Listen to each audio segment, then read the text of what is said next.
So, the display case is finally here. It took a lot of effort and a lot of teamwork, but we got it through that door and into the shop. And I'm just so grateful for all the people who helped make it happen. So bright and early this morning, we got up, met my cousins Joey and Steven at my dad's warehouse, moved this 17-foot, I don't even know how many pounds, old display case from where it had been stored onto the box truck and all the way down to Subington. And then you should have seen us out on Center Street. We had to get it off the truck, up onto the curb, down the road, and then into the store.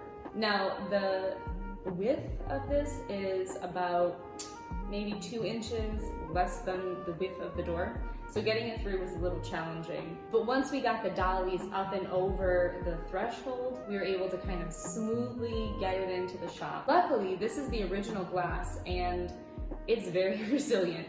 You can see from some of the footage that it was like twisting and bending, but it didn't crack, and we are so grateful for that.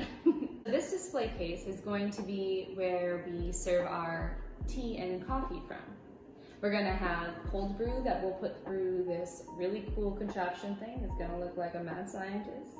And then we're also gonna have a few hot coffees available that'll go through these pour overs. You'll see that later. Evan created this really cool system for it. We're gonna have our tea back here on the shelves. Evan built them and then I just stained them to match this really awesome piece that we got from our friend Mario. So we'll have these jars displayed out on the shelves so that our guests can see all the lovely tea blends that we have. Other than that, we've been putting in pieces that we found along the way at various places that kind of match the tone. A lot of little drawers.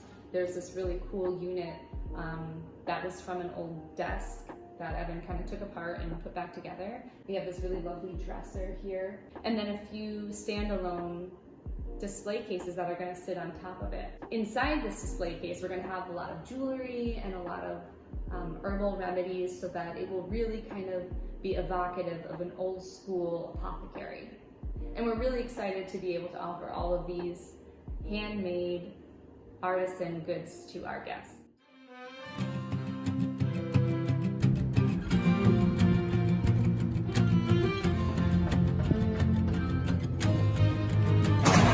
All just a little congested still. You are the garden. Who you are is what you grow.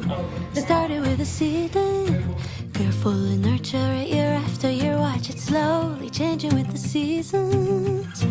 Braving through the drought and cold. It all happens with the reason. Cause one day your buds turn to blossoms and they all say, wow, look at her now. Can't even walk outside without the sweetness of her scent around. Can't stop her now, planted her roots deep in the ground. Like magnolias in the spring, I open up my petals to the sky, soaking in the watercolors I bloom. And even if it takes some time, well, flowers never rush to grow divine. Patiently in watercolors they bloom, bloom. Every other garden you come across along the way will look a little different.